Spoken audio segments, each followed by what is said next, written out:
आइए, परमेश्वर का वचन तब ऐसा कहता है कि कुमार के घर में परमेश्वर ने अपने दास यिर्मयाह को भेजा और वहां पर भेजकर परमेश्वर ने अपने लोगों के विषय में बातचीत किया, क्योंकि परमेश्वर अपने लोगों से प्रेम करता है। अपने लोगों को मरते हुए देख नहीं सकता, अपने लोगों को बिगड़ते हुए देख नहीं सकता, अपने लोगों को नाश होते हुए देख नहीं सकता। अगर परमेश्वर पछताया नहीं होता तो कभी वो यिर्मयाह के पास नहीं जाता और ना ही यिर्मयाह के पास जाकर ये बात को कभी वो बताता। लेकिन परमेश्वर को कहीं न कहीं अपने लोगों की फिक्र हुई, अपने लोगों की चिंता किया, अपने लोगों का फिक्र किया। इसी के कारण परमेश्वर अपने दास को वहां पर भेजता है और कहता है अपने लोगों को बता दे, मेरे लोगों को बता दे, मेरे प्रेम को प्रकट कर दे। वे अपने आप को दोष लगाकर वो अपने आप को मुझसे दूर करते हैं और शत्रु के गुलाम होते हैं, लेकिन मैं आज भी अपने लोगों से प्यार करता हूं। अपने लोगों के लिए मैंने अपनी जान तक दे दिया है, अपने पुत्र को यीशु मसीह को भेज दिया है।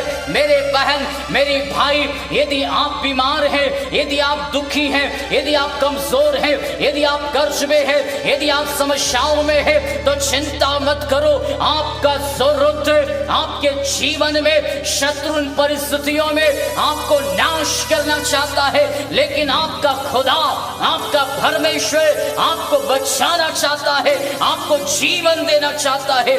इसलिए आपको चाहिए कि आप अपने परमेश्वर की ओर लौट कर आए, आप अपने परमेश्वर के पास आ जाएं। वो आपके जीवन का उद्धार है, आपके जीवन की वो आशीष है। आपके जीवन में अगर शत्रु ने आपके जीवन में बंधन को बांधा है तो वो तोड़ेगा, क्योंकि प्रभु ने आपको बुलाया है। बाइबल का परमेश्वर कहता है, इसलिए भविष्यवक्ता से बात किया और उससे कहा, उनको चिता दो, मेरे लोगों को चिता दो, मैं उनके आंसू को पोंछूंगा, मैं उनके दुखों को मिटा दूंगा, मैं उनके जीवन से प्यार करता हूं। वे मेरे हैं, वे मेरे लोग हैं, मैंने उनको बनाया है, उन पर मेरा अधिकार है। इसलिए परमेश्वर अपने लोगों से प्यार जताता है, लेकिन दुष्ट नहीं चाहता कि लोग प्रभु को आराधना करें, प्रभु से प्यार करें, प्रभु के साथ चले। दुष्ट नहीं चाहता। इसलिए यिर्मयाह को ये बात को, प्रभु के दास को ये बात प्रकट कर दिया और उसको ये बता दिया, जैसे कुमार मिट्टी लेकर कोई चीज को बनाते समय जब वो बिगड़ गया तो वापस उसने अपनी समझ के द्वारा दूसरा ही उसने और चीज को बना दिया है। इससे ये बात साबित होती है कि परमेश्वर कहता है कि तू क्यों कहता है मैं बिगड़ गया, अब मेरा कुछ नहीं होगा, मेरा कोई भविष्य नहीं, मेरा कोई जीवन नहीं, मेरे पास आशा खत्म हो गई, मैं तो अब मर जाऊंगा, मेरा जीने का कोई अधिकार नहीं। ऐसा सोचकर मेरे भाई आप टूटकर बिखर कर अपनी जिंदगी में अपने आप को अलग मत कर। लेकिन यदि आज भी आप मेरी ये बात यदि सुन रहा है तो मैं आपसे चुनौती देना चाहता हूं और आपको कहना चाहता हूं, लौट कर आओ। शत्रु आपको मारना चाहता है, लेकिन परमेश्वर आपके लिए जीवन लेकर आया है और अपने बाहें पसारे खड़ा है और आपको बुला रहा है। अभी ऐसे समय उन परिस्थितियों से उठकर बाहर निकल आओ, क्योंकि आपका वो जीवन है, आपका वो उद्धार है। अपनी इच्छा के अनुसार फिर से आपको बनाएगा, आपको रूप देगा, आपकी वो आपके जीवन में बनाकर आपकी जिंदगी को बेहतर करना चाहता है। इसलिए आगे बाइबल कहती है, जब मैंने किसी जाति राज्य के विषय में कहूं कि उसे उखाड़ूंगा या ढा दूंगा अथवा नाश करूंगा, तब यदि उस जाति के लोग जिसके विषय में मैंने कहा बात कही हो अपनी बुराई से फिरे, तो मैं उस विपत्ति के विषय में जो मैंने उन पर डालने को ठाना हो पछताऊंगा। यह है परमेश्वर का प्रेम। ये है परमेश्वर की बातें, ये है परमेश्वर आपका और मेरा। वो कहता है यदि मेरे लोग, मेरे बुलाए हुए लोग यदि अपने जीवन की गलतियों से, बुराई से फिर आए, लौट आए और अपने जीवन में वे गलतियों को मान ले और बुराई से फिर जाए, तो मैं उनके जीवन के अंदर में जो मैंने उनकी हानि को ठान लिया था, मैं अपने जीवन में उनको लेकर पछताऊंगा और मैं उनको कभी मारूंगा नहीं, वरन मैंने उनको जीवन में ऐसी हानि करने के लिए जो मैंने ठाना था, मैं अपने जीवन में पछताऊंगा। ये आपका परमेश्वर कहता है। आपका परमेश्वर आपको नाश नहीं करना चाहता। बुराई आपको नाश करती है, पाप आपको नाश करता है, आपके जीवन की गलतियां आपके जीवन को नाश की ओर ले जाती, और जब तक ये गलतियां रहेगी तब तक आप गिल्टी में जिएगा। लेकिन जिस दिन आप अपनी गलतियों को मान लेगा, उस दिन आपके जीवन की भलाई शुरू हो जाएगी। बाइबल ऐसा कहती है, जो अपनी गलती को मान लेता है और उसको छोड़ देता है, उसके ऊपर परमेश्वर की बड़ी दया होती है और वो भलाई को देखेगा, अद्भुत कार्यों को देखेगा, परमेश्वर की महिमा को देखेगा। ये परमेश्वर का वचन है। तब आगे 9वें पद में लिखा है, और जब मैं किसी जाति के राज्य के विषय में कहूं कि मैं उसे बनाऊंगा और रोपूंगा, तब यदि वे उस काम को करे जो मेरी दृष्टि में बुरा है और मेरी बात ना माने, तो मैं उस भलाई के विषय में जिसे मैंने उनके लिए करने को कहा हो पछताऊंगा। परमेश्वर ने आपके लिए भला करने के लिए, आपके लिए सही करने के लिए उसने योजना बनाई है, और अगर आप उसकी बात ना माने, आप उसके अनुसार ना चले, नियम के अनुसार अपने जीवन को ना जिए, तो परमेश्वर कहता है मैं मारने से पहले भी पछताऊंगा कि मेरे लोग मेरी बात क्यों नहीं मानता, मेरे लोग मेरे साथ क्यों नहीं चलता, मेरे लोग मुझे क्यों नहीं पुकारता। परमेश्वर कहता है मैं अपने लोगों को बचाना चाहता हूं, लेकिन मेरे लोग मेरी बातें नहीं सुनने के कारण मैं उनसे पछताता हूं। आगे लिखा है, इसलिए अब तू यहूदा और यरूशलेम के निवासियों से यह कह, यहोवा यूं कहता है, देखो मैं तुम्हारी हानि की युक्ति और तुम्हारे विरोध प्रबंध कर रहा हूं, इसलिए तुम अपने अपने बुरे मार्ग से फिरो और अपना अपना चाल चलन और काम सुधारो। ये परमेश्वर का वचन है। मैं तुम्हारे जीवन से देखकर पछताता हूं, क्योंकि मैं तुम्हें मारना नहीं चाहता, मैं तुम्हें दुख देना नहीं चाहता, मैं तुम्हें बचाना चाहता हूं, मैं तुम्हारे जीवन को शांतिमय बनाना चाहता हूं। इसलिए बाइबल का परमेश्वर कहता है मैं तुम्हारे विरोध में मैं खड़ा जरूर हूं, लेकिन परमेश्वर कहता है इसलिए तुम अपने अपने बुरे मार्ग से फिरो और अपना अपना चाल चलन और काम सुधारो।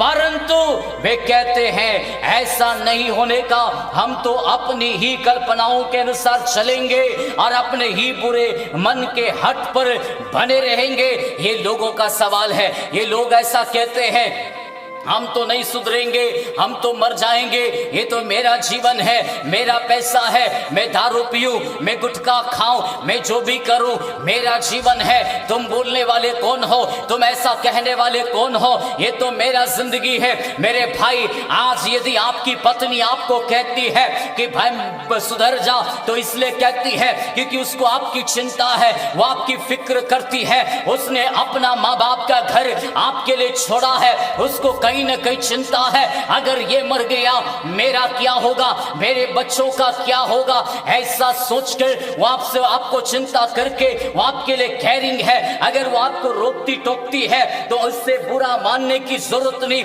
आपको ये कहने की जरूरत नहीं मेरा कमाई है, मैंने कमाया है, मेरा पैसा है। कोई नहीं कहता मेरे भाई कि ये तेरा पैसा नहीं, तू खा, तू पी, तुझे जो करना है वो कर, लेकिन आपके जीवन में आपको परमेश्वर के लोग, जो प्रभु को प्यार करता है, आपसे जुड़ा हुआ है, जो आपकी चिंता करता है, वही आपको बताएगा।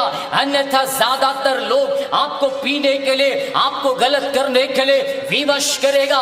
यदि आपके शिक्षक, यदि आपके टीचर, यदि आपके बच्चे, यदि आपको सुधरने के लिए कहता है, तो इसलिए नहीं कि आपसे उनको कोई फायदा मिलेगा, आपसे उनको कोई लाभ मिलेगा, इसलिए क्योंकि वो आपकी चिंता करते हैं, आपके जीवन को भला देखना चाहते हैं, आपके जीवन में उन्नति को चाहते हैं। मेरे भाई, परमेश्वर कुम्हार है, वो आपके मेरे जीवन को फिर से बनाने की ताकत रखता है। आप अपने हट में बना रहेगा, अपने हठीलेपन में बना रहेगा, नाश हो जाएगा। अगर आप अपनी कल्पनाओं में बना रहेगा, नाश हो जाएगा।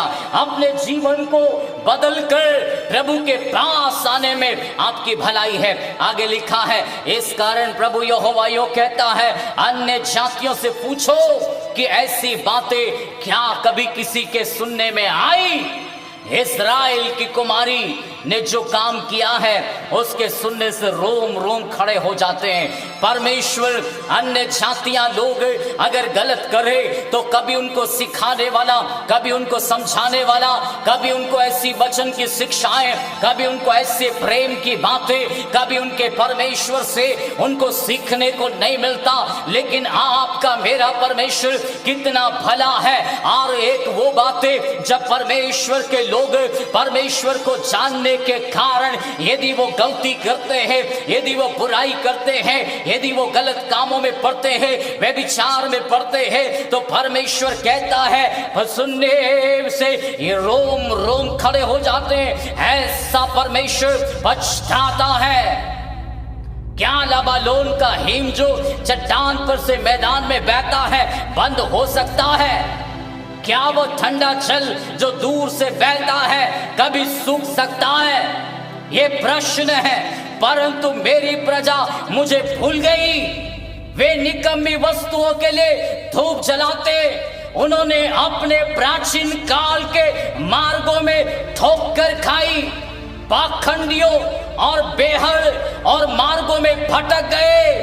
इससे उनका देश ऐसा उजाड़ गया, उनका घर इसके कारण उजड़ गया, उनका जीवन इसके कारण उजड़ गया, उनका परिवार इसके कारण उजड़ गया कि लोग उस पर सदा ताली बजाते रहेंगे। अगर आप परमेश्वर को जानने के बाद भी यदि आपके जीवन में आप मन ना फिराएं, आप अपनी जिंदगी में सही ना करें, आप अपने जीवन में सही मार्ग पर ना चले, तो बाइबल का परमेश्वर कहता है मैं ऐसा उजाड़ूंगा कि लोग जिंदगी भर तुम्हारे लिए थाली बजाते रहेंगे और हंसते रहेंगे और ये कहते रहेंगे ये कभी धनी था, ये कभी आशीषित था, ये कभी ऐसा था। आपको देखेंगे, आपके लिए हंसेंगे और तालियां बजाएंगे। ऐसा हो जाएगा। ऐसा नहीं होना है तो और जो कोई उसके पास से चले वह चकित होगा, सिर हिलाएगा। मैं उनको पुरवाई से उजाड़ कर शत्रु के सामने से तितर भीतर कर दूंगा। उनकी विपत्ति के दिन में उनको मुंह नहीं परंतु पीठ दिखाऊंगा। ऐसा परमेश्वर कहता है। यदि मन फिरा ले, यदि लौट आए, तो परमेश्वर आपको पीठ नहीं मुंह दिखाएगा। यदि आप नहीं फिरेगा तो मुंह नहीं पीठ दिखाएगा। आप क्या चाहते हैं? परमेश्वर आपके साथ खड़ा हो। आप क्या चाहते हैं? परमेश्वर आपको उठाए। आप क्या चाहते हैं? क्या परमेश्वर आपको जीवन दे, आपका उद्धार करे, आपके साथ चले, आपके लिए बड़े काम करे? परमेश्वर ने इस्राएलियों को भी यही कहा कि यदि तुम मेरे कहने के अनुसार, मेरे नियम को, मेरी आज्ञा को मानकर चलोगे, तूफान को भी चिरेगा, समुंदर को भी फाड़ेगा, टीडियों को भी दूर करेगा, मेढक जैसी परिस्थितियों को भी दूर करेगा। स्थल स्थल अपने लोगों को निकालेगा। यदि इस्राएलियों के समान यदि आप अपने जीवन में परमेश्वर की भलाई को यदि देखना है तो, परमेश्वर का मुंह देखना है तो, उसकी ताकत को देखना है तो लौटाओ। आपको बुला रहा है, आपको बुला रहा है, अपने हाथ को पसार कर बुला रहा है। बैठे मत रहो उस जगह पर, अपने पर दोष लगाकर बैठे मत रहो, लौटा। यदि आज मुझे आप सुन रहा है तो मैं आपसे कहना चाहता हूं, उस हालात में, उस परिस्थिति में बैठकर अपने जीवन को नाश मत करो, अपने जीवन में बुरे कदम को मत उठाओ, लेकिन एक बार अपने घुटने को टेक कर, अपने हाथों को स्वर्ग की ओर उठाकर एक बार कहकर तो देखो, यीशु मुझे माफ कर और मेरी गलती को क्षमा कर, और आज से आप मेरा पिता बन जाएं, आज से आप मेरा प्रभु बन जाएं। मेरे जीवन में मैं अपने जीवन में उद्धारकर्ता के रूप में ग्रहण करता हूं। एक बार समर्पित करके देख मेरे भाई, मेरी बहन, इस समय प्रभु आपको छुएगा, ऐसे समय प्रभु आपकी जिंदगी को बदल देगा और अद्भुत काम प्रभु आपके जीवन में करेगा, क्योंकि वो आपका प्रभु है, आपसे प्यार करता है। मरना नहीं मेरे भाई, नाश नहीं होना मेरे भाई, मेरे बहन। आपके जीवन में किसी ने धोखा दिया बोलकर अपने आप को अलग मत करो, किसी ने छोड़ दिया बोलकर अपने आप को अलग मत करो। मरने के लिए मत सोचो, इंसान ने छोड़ दिया, माँ बाप ने छोड़ दिया, आप हो सकता है अकेले बिगड़ गए, हो सकता आपके अपनों ने छोड़ दिया, दोस्तों ने छोड़ दिया, लेकिन एक है जो आपके लिए खड़ा है, इंतजार कर रहा है, आप आवाज देने का इंतजार कर रहा है। अभी आवाज लगाइए उसको, वो आपसे प्यार करता है। एक कदम बढ़ाइए, 10 कदम वो बढ़ाकर आपको अपने गले लगा लेगा, आपको अपने गला लगा लेगा। यस, वो आपका परमेश्वर है, वो आपका परमेश्वर है। मैं आपके लिए दुआ करना चाहता हूं, जो समर्पित कर रहे हैं उनके लिए मैं दुआ करना चाहता हूं। अपने हाथ को उठाइए।